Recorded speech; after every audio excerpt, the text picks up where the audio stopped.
In 1904, a white man made a major mistake. He stepped off the train in the Mississippi Delta and started causing a scene, a ruckus, shoving, acting like he owned the place. In any other town in the South, if a black man touched him, it was a death sentence. The rules were very simple. White man could do no wrong, and a black man had no power. But this wasn't any other town. It was Mound Bayou.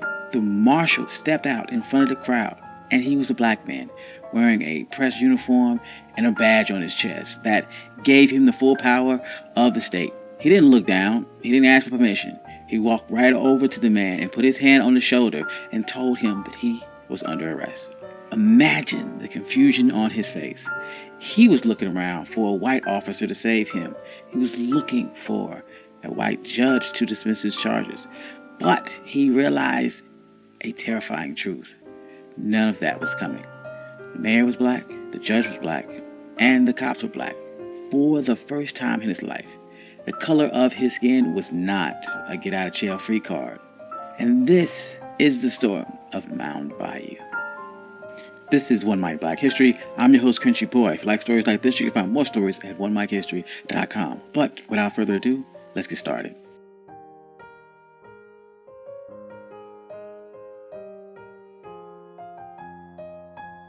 This wasn't a fantasy. It wasn't a movie. This was a real place, a black fortress in the middle of one of the most racist states in America. A place where Jim Crow had absolutely no jurisdiction. People love to talk about towns that were burned, and you know some of the names: Tulsa, Rosewood, Wilmington, North Carolina.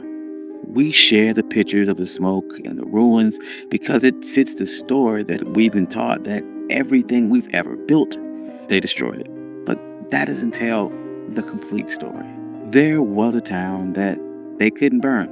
A town that stood for nearly a century as a living, breathing proof that black people did not need integration to survive. All they needed was infrastructure. This is the story of Mound Bayou, Mississippi. And if you ever wondered what it looked like when a community stops asking for permission, this is your blueprint. So, to understand how a place like this could even exist, you have to go back to a bit of a paradox. You have to go back to a plantation called Davis Bend. Decades before the Civil War, there was a plantation owned by Joseph Davis, the older brother of Jefferson Davis, the president of the Confederacy. But Joseph Davis was different. He was a utopian socialist. He believed that if you gave enslaved people enough autonomy, they could produce more. So he set up a system that looked less like a labor camp and more like a twisted experiment on self-governance. Enslaved people had their own court system with their own judges and juries to settle disputes. They were trained to be managers. They learned how to keep complex ledgers, how to negotiate contracts with steamboat captains, and how to run a massive agricultural enterprise. Growing up in this system was a young man by the name of Isaiah T. Montgomery. He was more than just a laborer. He was a secretary. He was in the room where deals were being made. He saw the paperwork, and he learned the hidden language of capitalism. When the Civil War ended, Isaiah looked around at the chaos of Reconstruction and saw the violence rising. He saw the Ku Klux Klan forming, and he realized something profound. Integration was a trap. As long as black people lived under white jurisdiction, they would never truly be free. He didn't want to fight for a seat at the table. He was trying to build his own damn house. He knew that he couldn't just take the land. He had to make a deal with the system. So in 1887, he found a surveyor's map and pointed to a spot in the Yazoo Delta, a place that no one wanted. It was about 840 acres of nightmare. It was thick with timber, swamp water, and black bears. The mosquitoes were so thick that if you waved your hand, you'd catch a fistful. The Louisville, New Orleans, and Texas Railroad owned the land, but they couldn't do anything with it because no white settlers were desperate enough to clear it. So Isaiah Montgomery put on his suit and went to the railroad executives and made them a business proposition. He said, "You have a railroad going through a useless swamp. Sell it to us. We'll clear the trees, We'll drain the water, we'll plant the cotton, and we'll turn your empty tract into a gold mine. The white executives simply saw dollar signs. They thought they were taking advantage of a desperate people. They had no idea they were funding a fortress. Montgomery would purchase the land for $7 an acre. But here's where the genius part came in, and the part that changed history.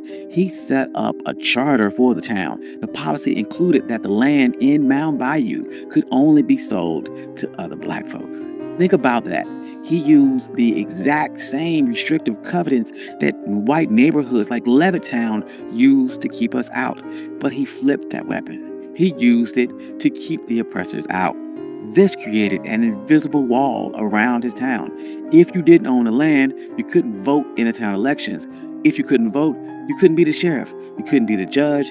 By controlling the land, you controlled the law. He moved with some urgency. He knew that they were on a race against time.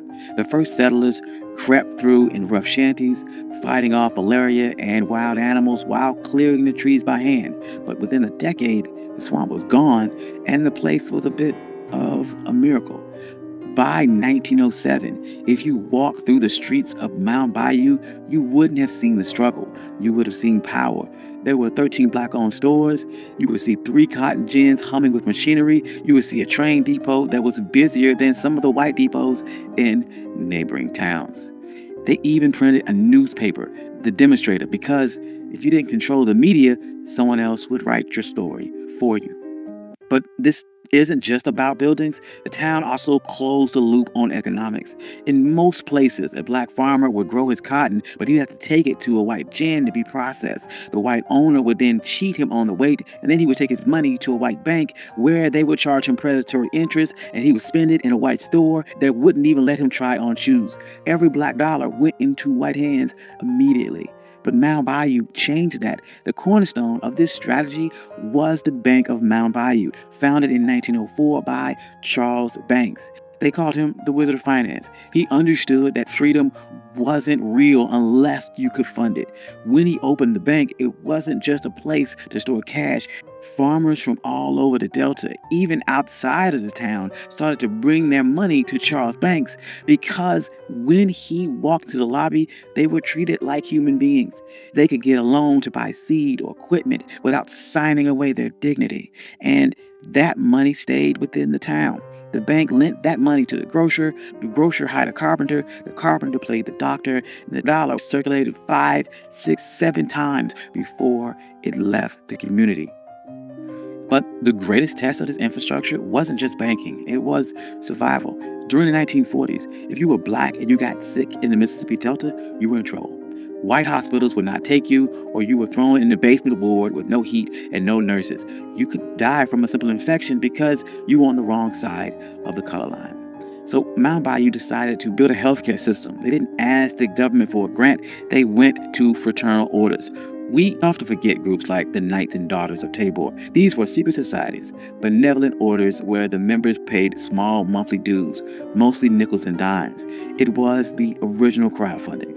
They pulled together these nickels and dimes into a massive war chest and built the Taborian Hospital in 1942. This place was state-of-the-art for the time. It had x-ray machines, incubators for premature babies, sterile operating theaters that rivaled anything in Memphis or Chicago. They hired black surgeons and paid them top dollar, and they had black nurses in crisp white uniforms.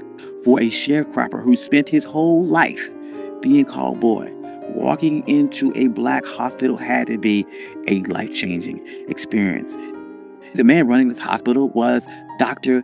T.R.M. Howard. He knew that you couldn't just have a healthy body in a sick society, you had to fix the politics too. So he turned Mound Bayou into a headquarters for the civil rights movement in the Delta. He launched the Regional Council of Negro Leadership. Every year they would hold massive rallies in a field just outside of town. Sometimes up to 10,000 people would attend. Dr. Howard would get on stage and give them practical instructions on how to use their economic power. And this is where slogans like "Don't buy gas where you can't use the restroom" would come from. This was years before the Montgomery bus boycott, and he was teaching people that their wallet was a weapon. And if a gas station wouldn't let you use the restroom, you keep your money in your pocket and keep driving. See, when you start messing with the money, the system begins to fight back. In 1954, the Supreme Court ruled on Brown versus the Board of Education, and the white power structure in Mississippi panicked. They formed the White Citizens Council. These were bankers, politicians, and merchants. They were called the middle class Ku Klux Klan. And they decided to use financial warfare to attempt to crush the movement. They initiated something called a credit freeze. They made a list of every activist, every member in NAACP, every person who dared to speak up. And they called banks and they said to call in your loans. Suddenly, black business owners had 24 hours to pay off debts they thought they had years to pay. Farmers went to buy seed and were told their credit was no good. Sharecroppers were kicked off their land. They tried to starve the movement into submission. And this is where the infrastructure of Mound Bayou saved the day, because Dr. Howard and his lenders didn't have to beg for mercy.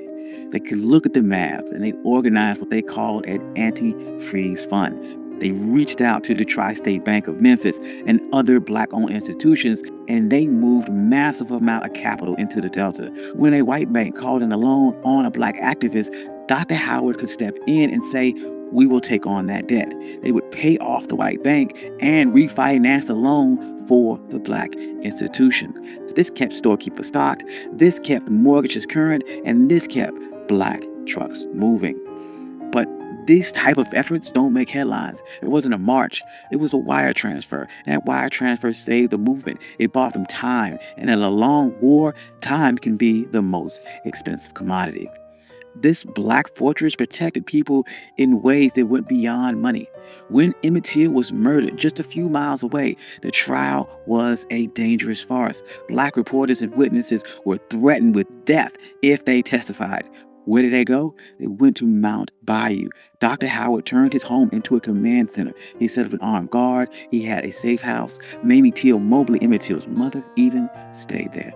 They would drive them to the courthouse every morning to face that horror, and then drive back to Mound Bayou at night to sleep in the only place where the sheriff couldn't let the lynch mob in. And this brings us back to the image of that sheriff on the train platform that we began with. Now, what you need to understand is that what happened in Mound Bayou wasn't magic. It wasn't a utopia where everyone got along perfectly. It was a real place with real issues, but it was a proof of concept. It proved that poverty and chaos that we saw in other places wasn't natural. It was engineered. And when you remove the artificial weight of white supremacy, and when you allow black people to own land and control the bank and police their own streets, we didn't just survive, we thrived. We built hospitals, banks with surplus capital. We built towns that were safe, clean, and more prosperous than the white towns that were attempting to destroy us. And Mound Bayou, it's still here today. It's smaller. The highway system bypassed it, and the economy changed, just like it did for a lot of small rural towns and for a lot of black businesses. But the most important thing about Mound Bayou isn't how big it is today, is that it never burned. Unlike Tulsa, unlike Rosewood, the mob never came from Mound Bayou. They couldn't. Infrastructure was too strong. Ownership was too absolute. They had built a wall of deeds and dollars that hate couldn't climb over. So the next time that someone talks about trauma porn and that it's just an endless cycle of us building and destroying, you can tell them about the black town that was built in the swamp. Tell them about the sheriff who arrested a white man. Tell them about the bank who fought a credit freeze and won. And tell them that we didn't just survive the system. When we wanted to, we built a better one. Thank you. I'm your host, Country Boy. This has been One Mic Black History. If you like stories like this, you can find more stories like this. OneMicHistory.com. I also have a Substack. I would love to see you there. I post articles every single week, and I post notes every single day. I'd like to thank all my day ones and my financial contributors. I love every single one of you. Without you, none of this could be possible. Peace.